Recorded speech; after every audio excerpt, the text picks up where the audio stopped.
You know, the birds from... The birds. No, it's more like the birds from Cinderella took a bunch of Adderall. They're just like working way overtime.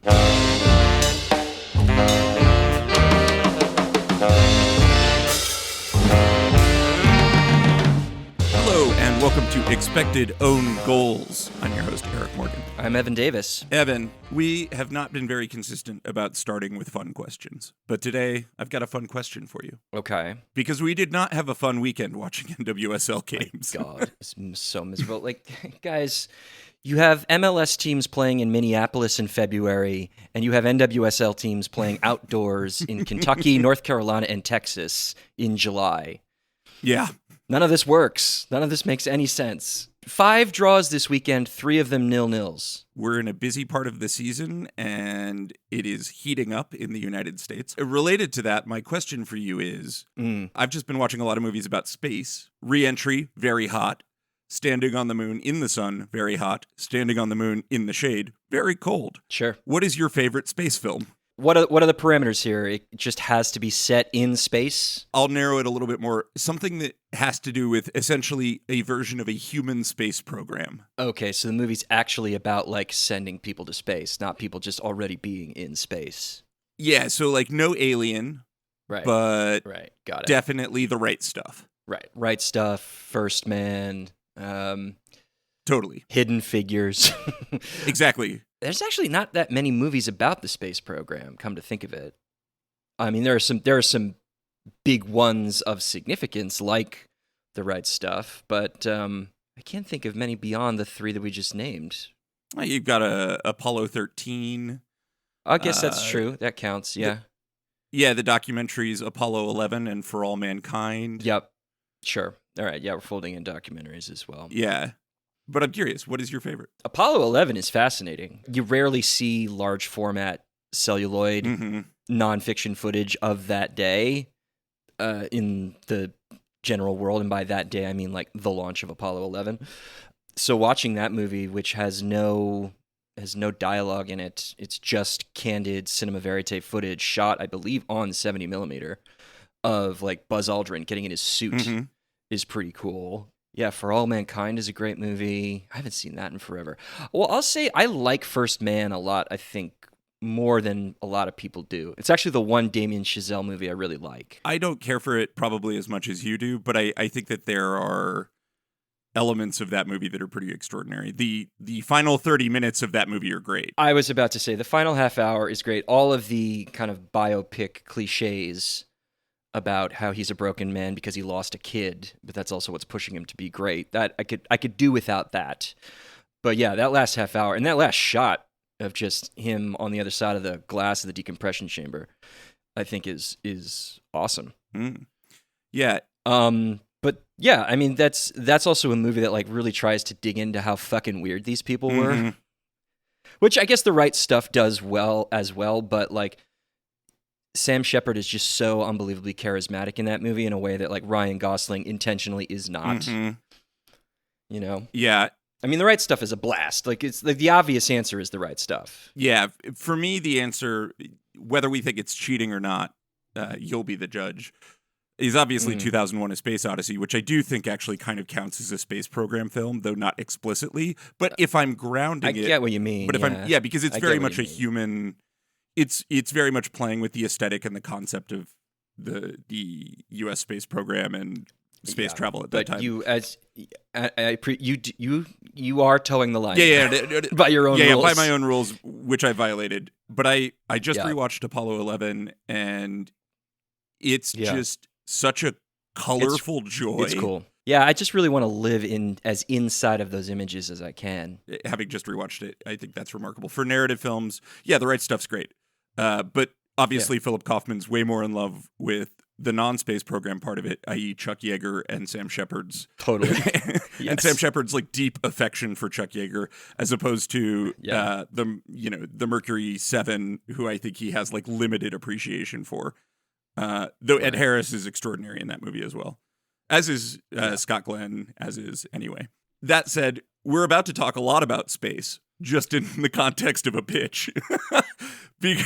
Talk a lot about space or lack thereof, or inappropriate exploitation thereof. And we're about to talk about number ones because we're about to talk about our number one team from the preseason, Gotham, who I feel like maybe just because they started the season off with that loss in the Challenge Cup, and because they've been a game or two behind, which, doesn't help them in the standings, that all changes after Wednesday, thank God. Yeah, but have sort of slowly emerged over the course of the season to be exactly the juggernaut we thought they'd be, but maybe not in the ways we thought they'd be. Yeah, and I'm not sure I would want to use the word juggernaut anymore just because Kansas City exists in ways that we didn't expect them to be. But it's true. I mean, listen, Gotham didn't play well for the first month of the season.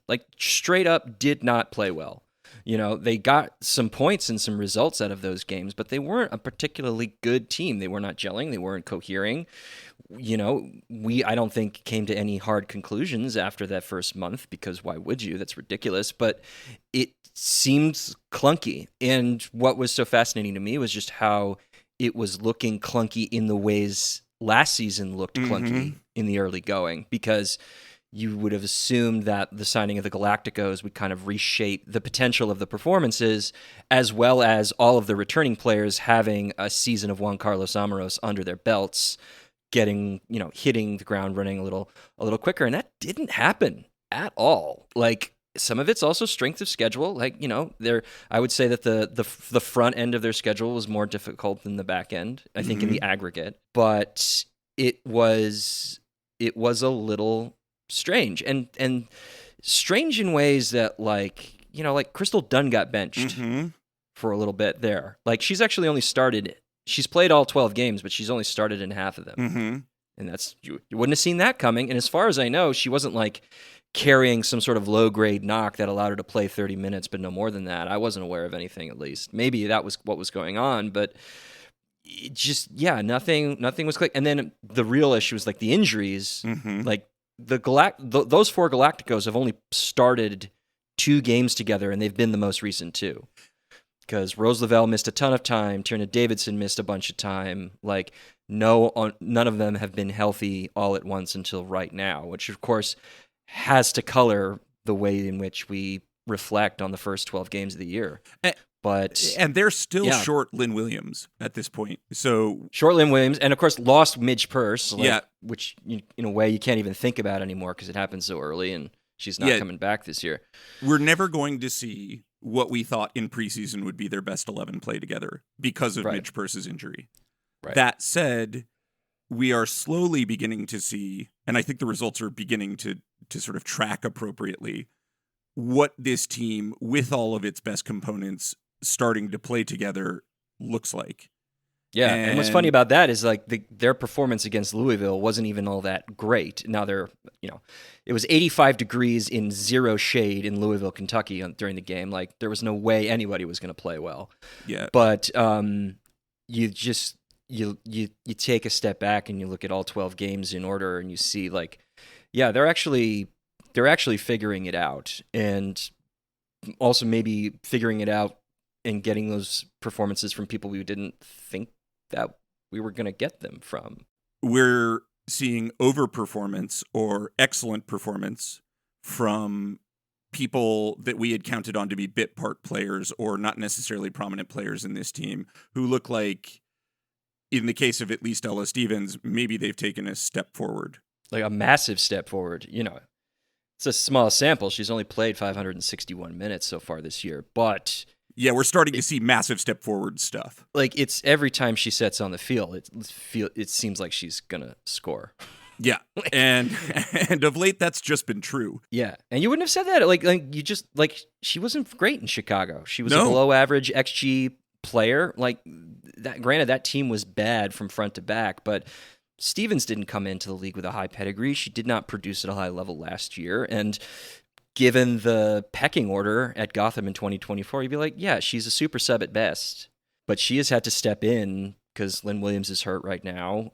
Juan Carlos Amorós seems to have lost the trust of Esther Gonzalez, or Esther is just carrying, or has been carrying something for a while that's caused her to drop in performance. But Stevens is, when Lynn Williams gets healthy, it's does Lynn Williams go back into the 11 automatically? That's sort of the level that Stevens has been playing at. I think there are the best kind of questions facing Juan Carlos Amorós ahead, which is, I have a wealth of tools at my disposal. How am I going to deploy them? And I do feel like that will be the narrative of the second half of this season.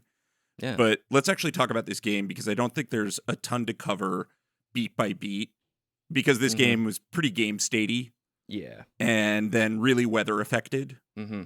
But Gotham, they had like 4 big chances on the day, and they converted 2 of them. Whether you think the Ryan goal and the Stevens goals are big chances or not, that's something we'll get into about the XG. Yeah. I think they are. I understand why someone might not. That said, let's talk about what Gotham did in those minutes leading up to the Ryan goal and sort of how that was effective, and then what they did once they had a lead and what you saw. Yeah. Because for me, this game was an exercise in control of possession and control of space and of not finding yourself overextended, but taking the breaks when you had the opportunity to do so. Because Louisville has been so good throughout this season at denying excellent shooting chances for their opposition. Yeah. And like that's been the hallmark of who they are. And I think Gotham understood the conditions they were playing in and played that game sort of to perfection. And Louisville still pulled it off, right? I mean, Gotham only generated about 0.08 XG per shot on the day. You know, they only got 10 touches in the box, and again, league average is about 23 per team. I think if you're a Louisville supporter, you should feel just fine about having dropped this result. You should be a little concerned about what you didn't generate against Gotham, but I think that back line is very good, and I think it was very warm. And a couple things just didn't come together, but you were without Uchenna Kanu, and you know, you just weren't able to field the best lineup. Though great that Rylan Turner started. She didn't look great, but great that was where Bevianas' head was at for this game. Yeah. It's a 12 noon kickoff in the middle of June in Louisville. 12 o'clock local time. And that stadium, again, Lynn Family Stadium has no shade anywhere.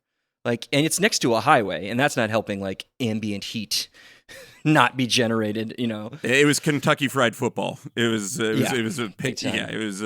painful. Yeah. Katie Stengel, who I think had an outstanding game, another player who probably deserves mention of, like, emerging inside this Gotham team, though maybe not because she's not a new piece at the same level. Yeah. But I thought she had a really excellent game, marked by those 2 early chances. One which, you'd love a better camera angle to determine whether it was offside or not, but a goal denied regardless.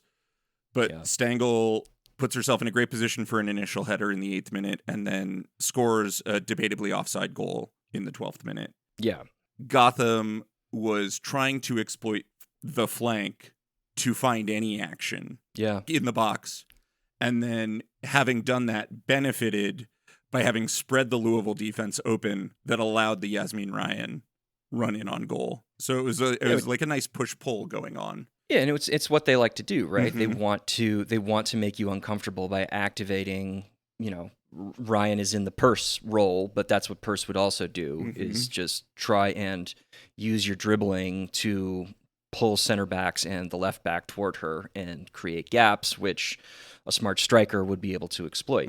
But we're also kind of, what we're talking about here is like some very isolated moments of tactical sharpness, which is kind of fair because this is just such a difficult game to play given the conditions. The real thing that kind of popped out to me too is like talking about controlling the ball. Yeah, like Gotham had 61% possession, which they're a generally like higher possession team, but not usually with that much control of the ball. But they just didn't get vertical a ton. And I think that was probably because they were just trying to conserve energy, knowing that Louisville was not getting into the attacking half a whole hell of a lot.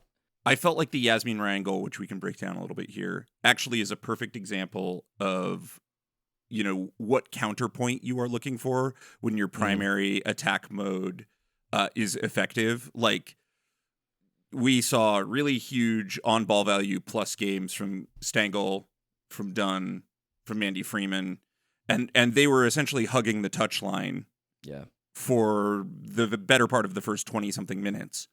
And then in doing so, I felt neutralized so much of what is good about Louisville's center of the park and spread them out to such an extent that once Ryan took that chance, or once that chance sort of emerges through vertical play, you end up with Emma Sears on Ryan tracking back, not Taylor Flint, because she's been dragged so far out of position because the field is so spread. Yeah. And she is able to dribble through this line, and because the field is spread, there isn't a defender who obviously is ready to step up. That's a mistake, but they're so concerned with the width of Gotham that no one steps in, and Sears, she gives a striker's effort at getting back and stopping that Ryan shot from happening. But also compliment, but yeah. No. I mean, look, we both think Emma Sears is having an incredible season, and no fault of hers that a player who should be very advanced struggled to track back Yasmin Ryan 50 yards and deny her a chance. Yeah. Ryan also her touches are perfect to sort of shield herself and then to get the ball across her body so that she can strike the ball with her right foot to the far corner. I think it's about as high value as you can have a shot outside the box in that kind of stride, in that kind of position. And Katie Lund is, for the rarest of occasions, just not in the right place. She's probably a full step deep on her goal line. The shot isn't super in the corner, but you get the sense that Lund just didn't have her best moment right there. Yeah, I mean, Ryan takes that shot from 22 yards out, and FB Ref tags the post shot XG of that chance at 0.11, which means Lund really, really needed to save that ball. And you could see her backing up, and it's actually a great thing to always watch for. Where is the keeper in relation to the dirt patch that they've worn down over the course of a season? Uh-huh. And she's at the very base of the dirt patch she has worn down in her own 6-yard box. Right. And, the shot just sort of catches her flat-footed and Gotham go up. And at that point, I felt like Gotham did the smart thing and took a break. Yeah. Pretty much until it felt like not just until halftime, but also the first 10, 15 minutes of the second half. I mean, maybe we can talk about Stevens' goal, which is, it's a 0.14 XG chance. So it's basically a quality chance. It's right on the cusp. But it's a banger. But it's a banger. Even that shot is not necessarily coming from great buildup or even counterattacking play, So it's elsewhere that I think you see kind of where Gotham is doing good stuff. But again, I felt like once Gotham scored, the really smart thing that they did was sit off, and then when they had the ball, not get too stretched in possession. You look at the heat map, and they're very contained. Yeah. They did a great job of sort of allowing Louisville down the flank without ever getting stretched out, which is exactly how they scored, and not allowing the opposition to do to them what they did to Louisville. Right. And, it takes Louisville a little time to even break into the game, but they don't end the half with a shot. Right. Yeah. And that's quite impressive. Gotham's also just been a very good defensive team. Yeah. And again, you look at sort of their on-ball in possession structure, like Neiswanger wasn't really getting up the flank too much. She wasn't overlapping with the winger. Freeman was staying back, in the aggregate, and Davidson and Sonnett soaked up a ton of the passing volume, which just kind of indicates that's good possession as defense kind of structure. And they knew that this couldn't become a track meet given the weather. Neely Martin was playing insanely deep. She's always a shield the back line first kind of number 6, but she was dropping in with the center backs a lot. Often functioning like a third center back more than a traditional 6. Right. And that just, I think, really played to Gotham's advantage once they had their goal, once they had control of the game. Yeah. So we get into the second half. Louisville hasn't had a shot on target. And the half begins pretty sluggishly as well, bar one cross to Ella Stevens, who absolutely hammers a volley across the mouth of goal. Yeah, it's a crazy shot. It's an amazing finish. Yeah. She does the nonchalant celebration after, and it speaks to how on she has been that was the celebration. Yeah. Because anybody in their right mind, if you hit a fading away volley across your body into the far netting against the best keeper in the league, you probably should celebrate that. Yeah. And instead, Ella Stevens has just been in such a purple patch that, like, it's just kind of what she expected of herself. And at that point, it really felt like the game was over. But again, it's like that's not Stevens' best goal of the season, just in terms of like the quality of the chance that she created there. Like, and you know, if you believe in a hot hand, which I don't think you do either, at least in the context of like if you're scoring a lot, you're going to continue to score a lot. Like, you could say that that's what helped, you know, get her in a good finishing state. But regardless of whether or not that kind of finish is repeatable, like, hats off to you for even pulling it off. Like, you know. No, and such is a game ender. And I think both sides sort of knew it. You know, Urseg in the 73rd, after a corner kick, is sitting dead red, but sadly she's like a good foot and a half offside. Mm-hmm. So that's sort of the only real passage of quality offensive play from Racing Louisville, and it kind of results from a mistake by Gotham just not able to clear their lines. And the other meaningful chance of the game comes to Rose Lavelle, who scuffs a cutback volley. Mm-hmm. That said, I think, you know, the XG on that one is what, 0.45? It actually depends on the model. Like StatsBomb and ASA have it around like 0.25, and FBref is on the high end, which is like 0.45. Yeah, and it's a hard shot. I think it's a hard chance. It's a really hard chance because the ball is sort of sitting up at an awkward height, and there's a fair amount of traffic in front. That said, boy, this game was absolutely dead rubber to the Ursig offside. I mean, everybody started looking exhausted in the final 15 minutes. Yeah, and again, like, it's just the stoppage time epidemic continues in probably the worst possible weekend for it. The league is going to have to figure out a way to account for the way in which they're handling stoppage time at this point, because we are seeing a lot of double digits, and in the middle of summer, that's just begging for injuries. Yeah, and it's not good soccer either. No. Because everybody's gassed beyond imagination. So why don't we switch over and talk a little bit about Gotham as they've emerged this season? Where do you sort of see them in your estimation of the league right now, if you had to power rank? Right now, I mean, they're playing like the number 3 team in the league. Mm-hmm. Kansas City lives in its own universe, and then there's a pretty tight distribution. If you're averaging a bunch of different XG models, or even just looking at ASA's model, that basically are telling the same story.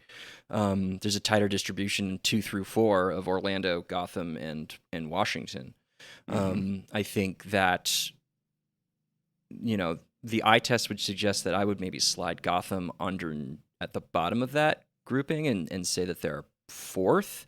But that has, I think, more to do with the ways that Gotham kind of has been on the upswing over the last like 5 or 6 weeks, which is just contoured totally differently than what we anticipated. Again, we've been talking about Ella Stevens. I want to actually put a number to this. Like, if you average together ASA, FBref, Y-Scout, and StatsBomb's XG models together, Ella Stevens is putting up 0.65 non-penalty XG per 96 minutes.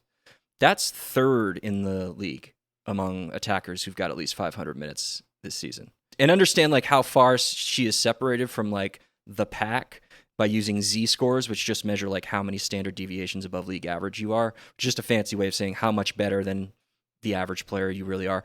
Like, if you have a Z-score of like 1 or above, you're starting to get into outlier territory. If it's 2 or above, you are mega elite. Her Z-score is above 2.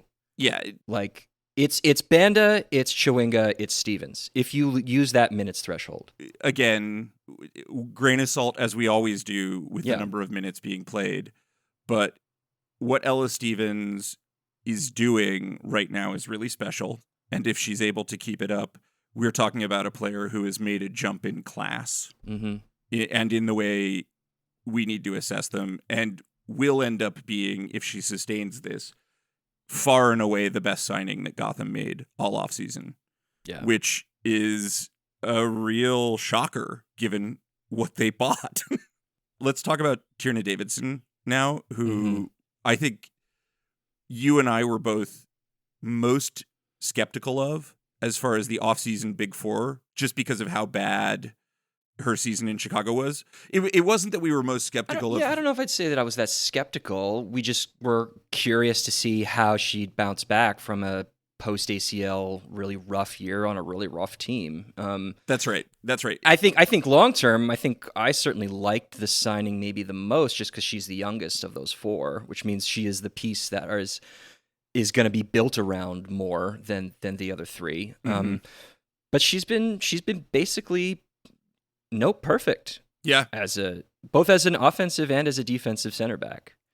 Like everything that you want of an aggressive ball playing center back, Tierna Davidson has given you. The other offseason signings felt like no-brainers as far as what the numbers had suggested. And Tierna Davidson was a little bit more on reputation and on our expectation of what this player was, not on what they had done in the prior season. Yeah, in terms of most recent performance, yes, that's fair.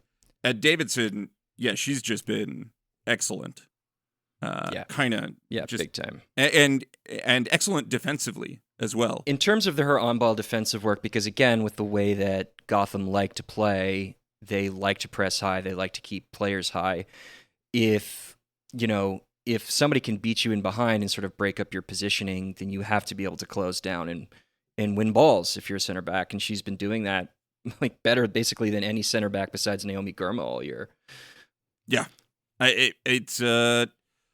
It's certainly, if you're a fan of Gotham, this is encouraging. If you're a fan of the U.S. women's national team, this is very encouraging going into the Olympics. Tierna Davidson is living up to the hype of what we thought she would be. Yeah. Before we sort of look at the team in total, let's talk a little bit about Ann-Katrin Berger, who... This is the other big thing that I think has changed the trajectory of Gotham's season. Yeah, and this is the one that, at least for me, I believe in a lot less than the other changes. Because goalkeeping stats are so noisy, even in multiple season samples, and we're talking about a handful of games. But I mean, and also I think Ann-Katrin, talk about reputation. Like Ann-Katrin Berger had lost her starting spot at Chelsea. Mm-hmm. She had lost her starting spot over the last couple of years with Germany. Mm-hmm. She's not getting any younger. You didn't really know how she was going to take the next step in her career if playing at Champions League level in Europe was done for her. And she has stepped in and basically from the moment she arrived in New Jersey has been the best goalkeeper in the league. Yeah. And like, it's not been close.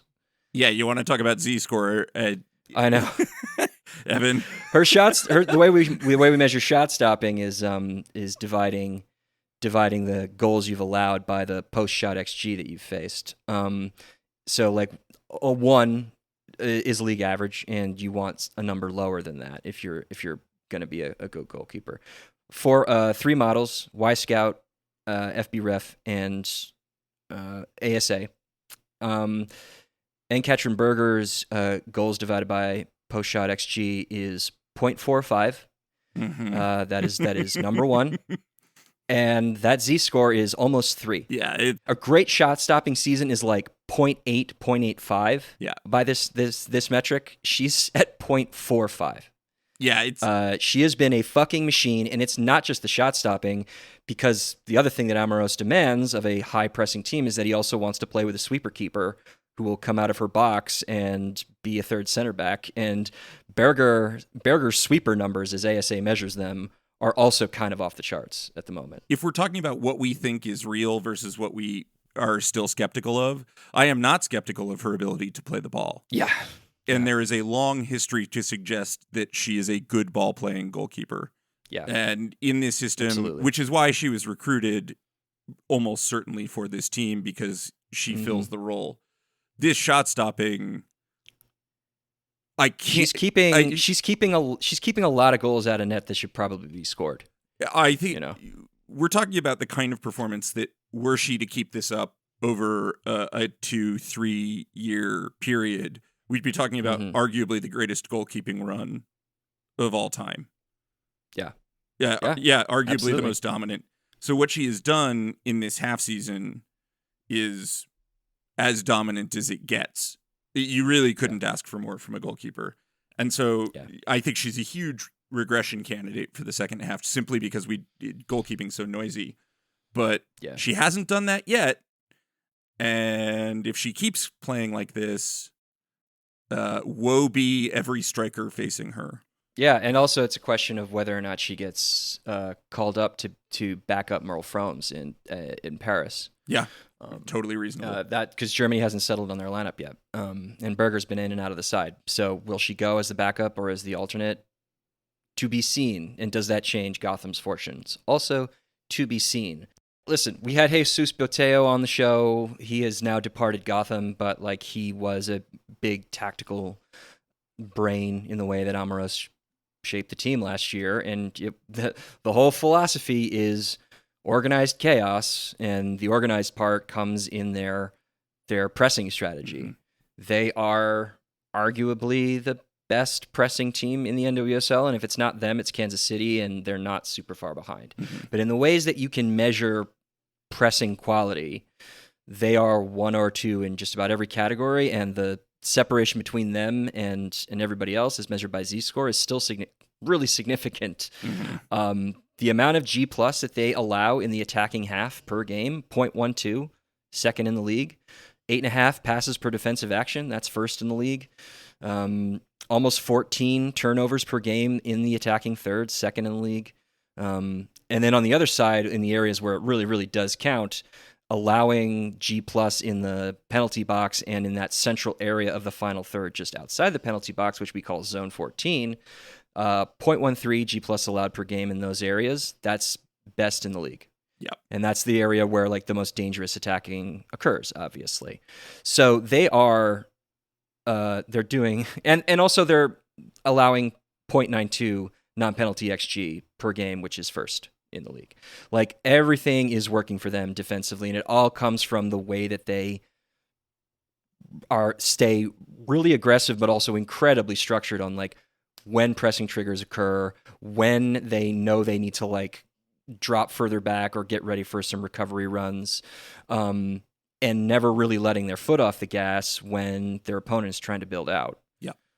It's incredibly effective. Yeah, and I think, in a sense, this very hot game in Kentucky is something that you shouldn't extrapolate a lot from. But if you wanted to extrapolate from it, it is that a very decent attacking Louisville team found themselves pressured and or stifled for long stretches of this game. And everything that Gotham is doing is trending in the right direction. They are showing marked improvement over the course of this season and still have a lot of pieces. Look, do I expect Berger to regress? Yeah, I absolutely do, because you can't play like 2 keepers in goal for an entire season. You just can't. Yeah, that never happened before. That said, there are enough pieces that aren't hitting for them that should hit, that you can see Gotham making up some ground and improving in certain ways. If Ann-Katrin Berger were to simply play like just a very good keeper. Yeah, and like so to pivot to the attack, I think one of the things we've talked about this on the show before about how the contours of Gotham were drawn last season, and also how bizarrely those same contours are what are being drawn now. For as wonderful as their defensive performances have been, their attack, while not bad by any stretch of the imagination, is pretty fine. It's fine. Or good, and 1.4 non-penalty XG generated per game. That's 5th in the league. 0.11 non-penalty XG per shot. That's 6th in the league. All of those turnovers that they get in the attacking third, they turn those into shots 62.5% of the time. That's 7th in the league, which is what we saw them do last year too. The amount of G+ that they generate in the opponent's penalty box and the opponent's zone 14 per game, 0.50, that's 5th. Like, none of these numbers are bad. Those are playoff caliber attack numbers. They're just not juggernaut, world beater, utter dominance kind of numbers, and they are strange. It's always been strange to me when you talk about organized chaos, and the chaos is the attacking part, how they're much better at the organization than they are at the chaos, because they win the ball back high up the pitch, they win it back quickly, and then they very rarely can turn it into a high-quality chance. It's happening a little bit more these last 4 or 5 games, and hopefully that's a harbinger of things to come for them. But you look at last season and you combine it with this season, and there is this really strange trend of when they get the ball back high up the pitch, they don't have necessarily the ideas in place to make good quality chances happen. And the reason I wanted to mention Ella Stevens in that context is because looking at the passing network today,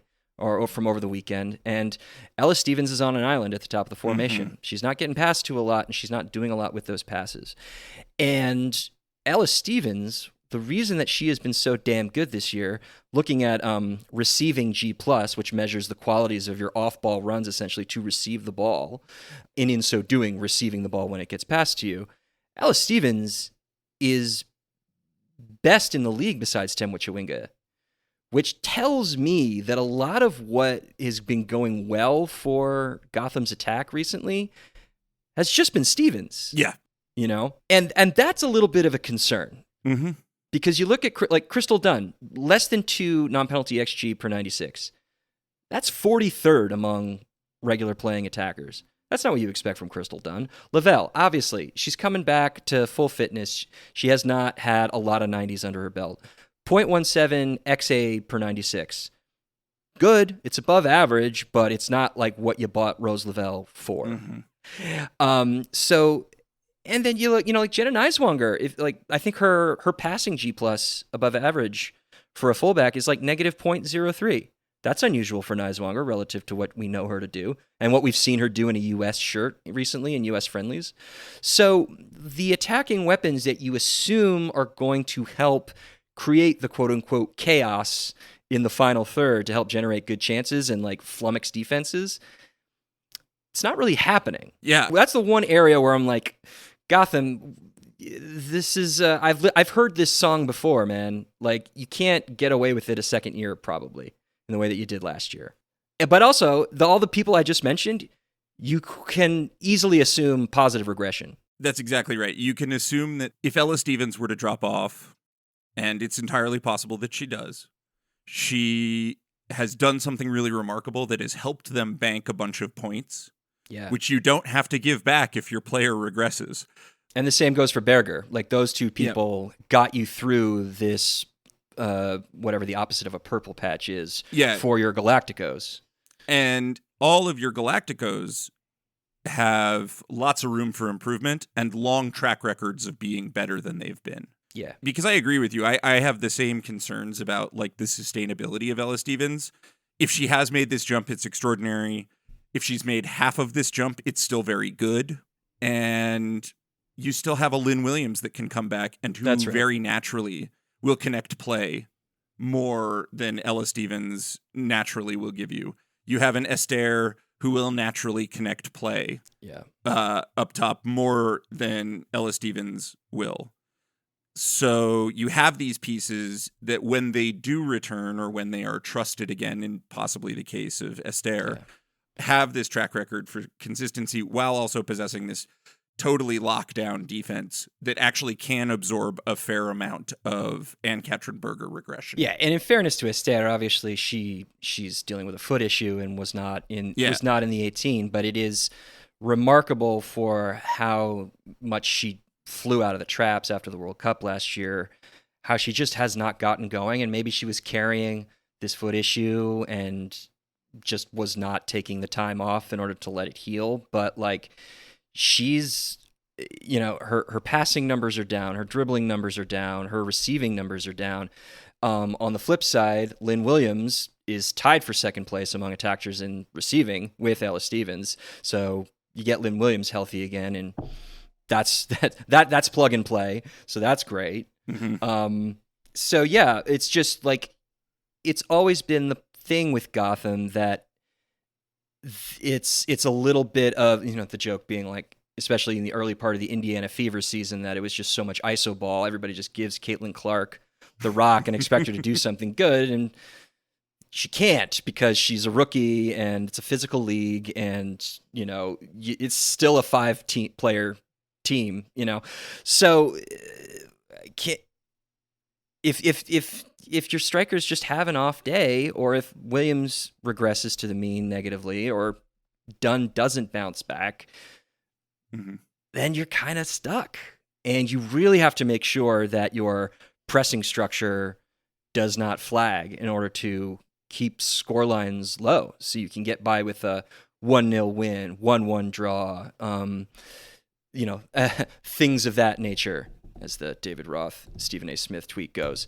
So, this is a team loaded with talent, and they're number 3 in the league on XG per game. So there's really not a whole lot to complain about when you take the long view. But you then get into the weeds, and you see all these places where things could get better in the second half, and things could get worse or just kind of stay mid where they are now. I think if I'm looking for like the most macro 30,000 foot view, I'm looking at their non-penalty goal differential per game.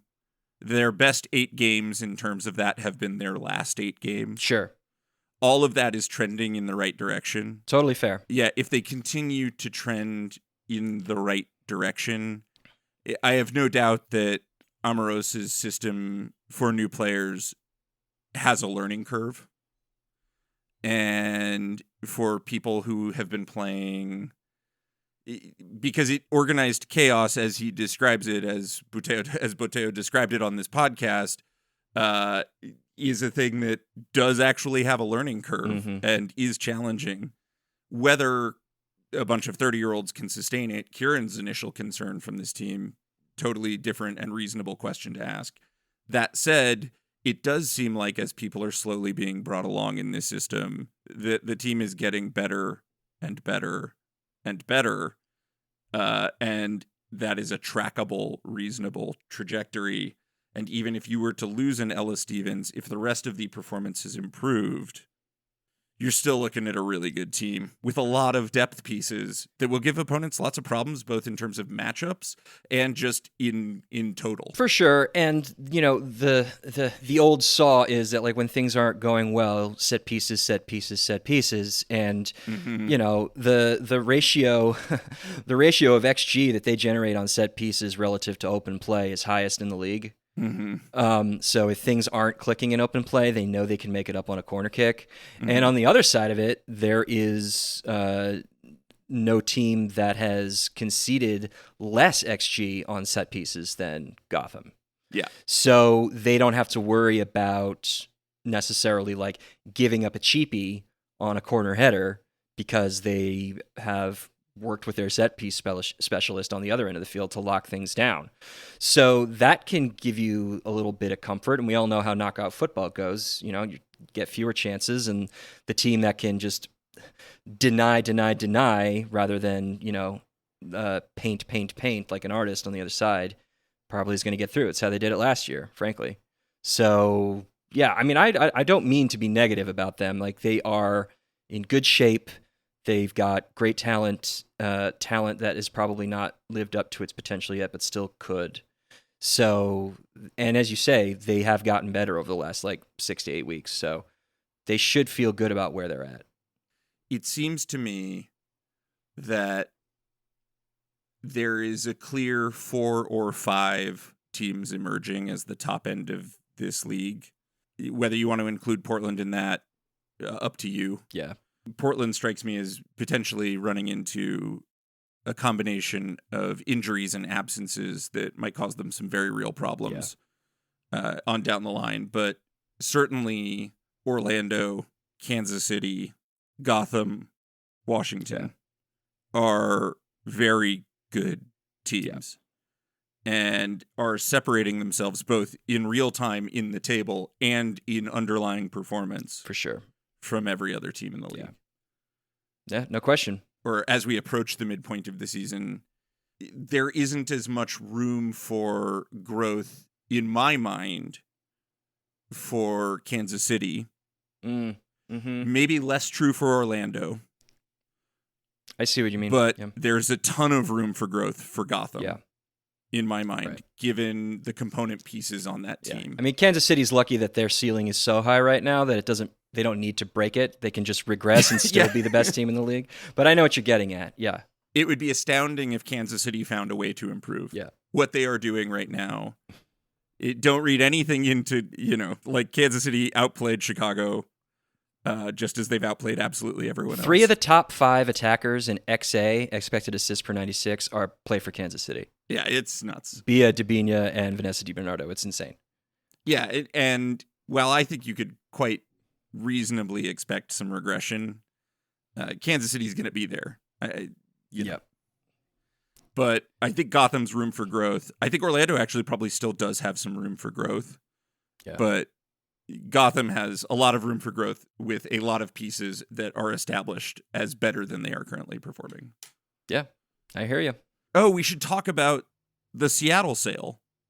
Yes, the Seattle sale is done. Yeah, all the doom and gloom that marked our last podcast entry, and poor Sylves having to experience that. The fears that the team is never sold. Yes, the NWSL, the NWSL Board of Governors has finally approved the sale of the Seattle Reign to the Carlyle Group in partnership with the Seattle Sounders. The structure is going to be that Carlyle Group, which is a massive private equity firm, is going to be the majority stakeholder, whereas the Sounders are going to be the managing partner, the controlling partner. So they are going to represent the team in official NWSL functions like the Board of Governors. They are going to be the ones to represent the owners at any type of anything requiring an owner vote. They are going to staff the front office. In fact, the Sounders president of business operations is moving over to become the Reign's new COO. This is all relatively good news. They are all saying the right things in the press, that they are going to start pumping money into the team. Now it's just sort of a wait and see game. Like, does that mean that they are going to start spending in the summer transfer window, or is this going to get kicked out to next year? Is Leslie Gallimore going to keep her job long term, or is she going to be done in October when the Reign inevitably don't make the playoffs? Those questions have not been answered yet. I know that there are some Sounders fans who don't love the way that their team is run, so they don't necessarily see this as like a pure win from an organizational standpoint. But we will see. We will see how it all shakes out. And obviously, the Carlyle Group is a private equity fund. These are terrible organizations that ruin the world. So, like, to what extent are they just going to use this as a profit extraction opportunity?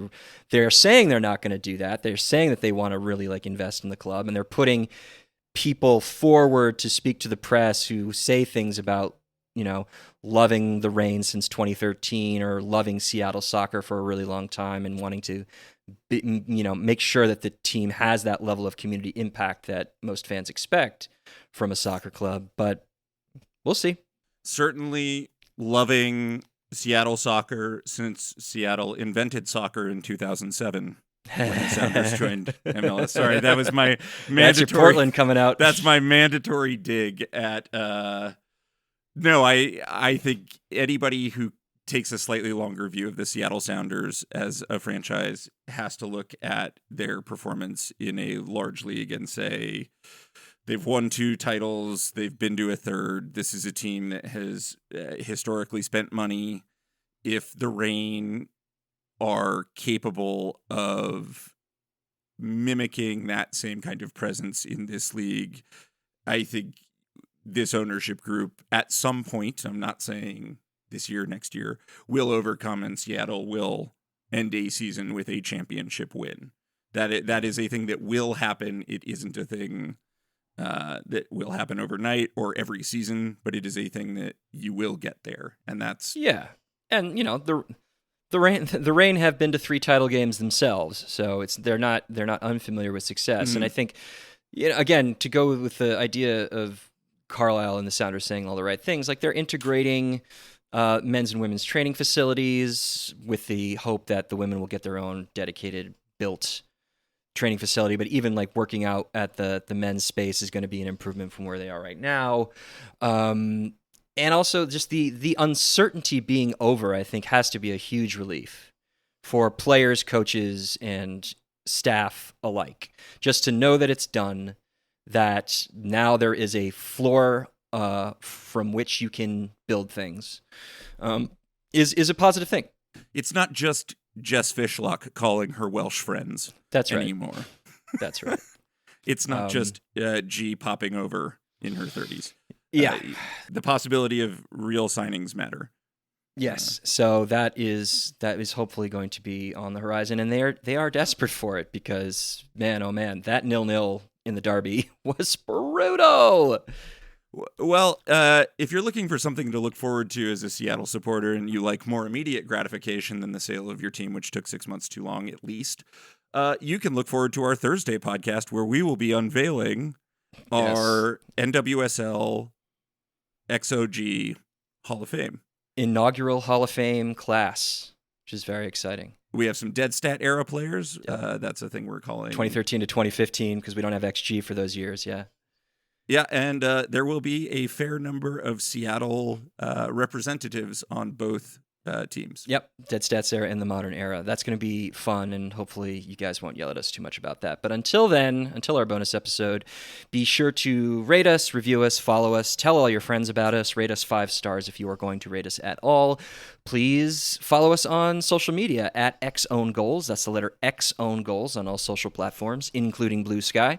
And if you believe we've made an own goal, please email us at expectedowngoals@gmail.com. That's the letter expectedowngoals@gmail.com. I want to close with this. I saw somebody on Reddit say that we would have slated our own grandmothers if their food was bad. That's how critical we are. And I want them to know that my mother is a chef, and I would have been expected to slate her food for how bad it was. Correct. If it was bad, Yep. I would have been criticized for not coming down hard on her. So, sir out there, or ma'am out there, or however you identify out there who said such a thing, you are correct. Until Thursday, folks. Bye.